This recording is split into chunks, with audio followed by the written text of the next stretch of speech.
Hello, I'm Jordan Midler, and on this week's Radge Quit, we explore the idea that I might not be as good at games as I once was, and how much that makes me want to cry. To do so, we have to take a trip to Nazi-infested Paris, so cue the synth.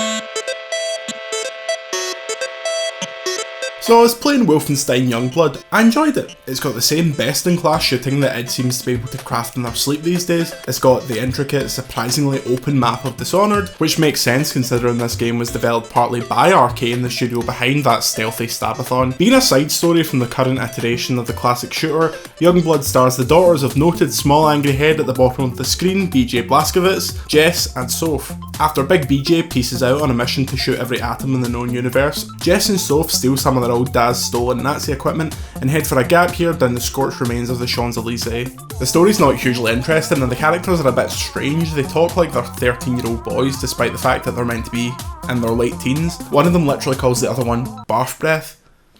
It's a solemn thought, but you know what they say, in the war against the Nazis, the first victim is Pata. Now you may be asking, Jordan, this sounds like every other shooter, what inspired this week's existential crisis?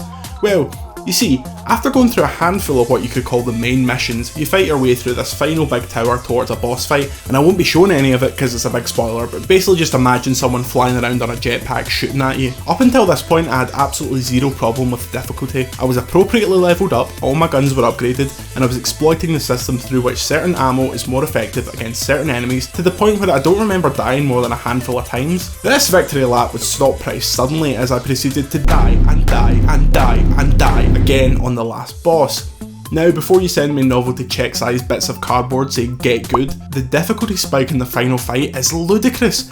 Imagine you were playing a fighting game and it's 1v1 through the entire story, you have the same health as your opponent, it's a fair fight. Now imagine you get to the last fight, and not only does your opponent have 90 times the health you do, he's got 50 mates that all fly about your head distracting you like machine gun wielding midges.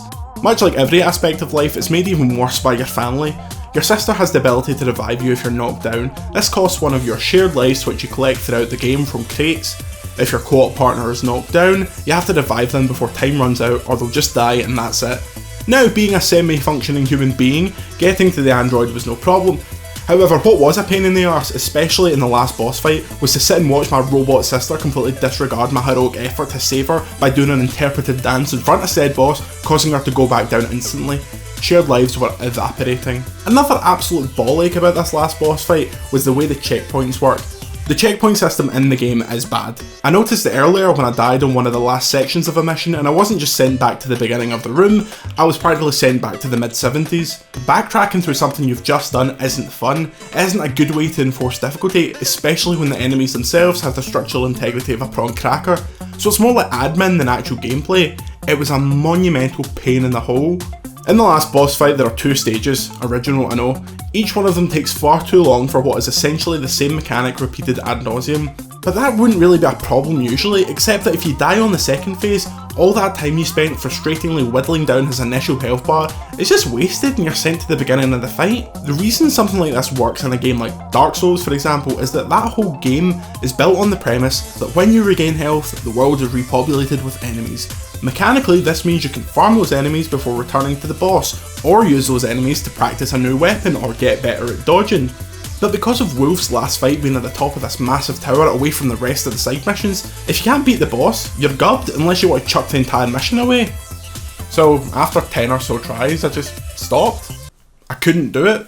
I stuck it down a difficulty level, but even down there, he had hundreds of health that you would just monotonously shoot, your sister was still an idiot robot, and I was just getting so wound up, I wasn't having fun.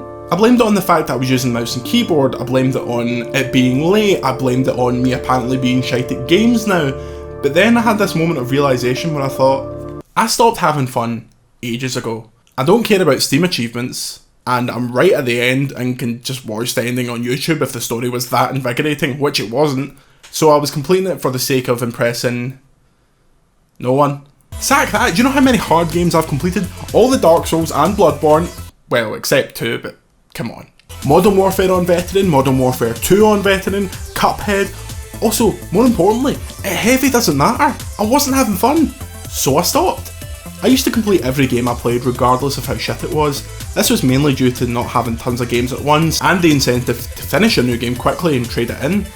And now, despite the Pokemon over my shoulder. I'm an adult. I can be getting on with other things that aren't completing games that I'm not having fun with. And for some reason that was a real moment of realisation for me.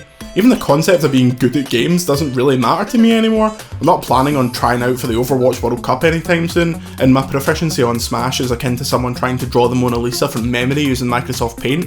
It's really a shame that the game that I was mostly enjoying before the ridiculous last boss I'll now remember as the game that broke my mind of this obsession to complete every single game I played. If you're reading a book and you're not enjoying it, which you probably aren't because it's a book, you don't keep reading it, you throw it in the reservoir.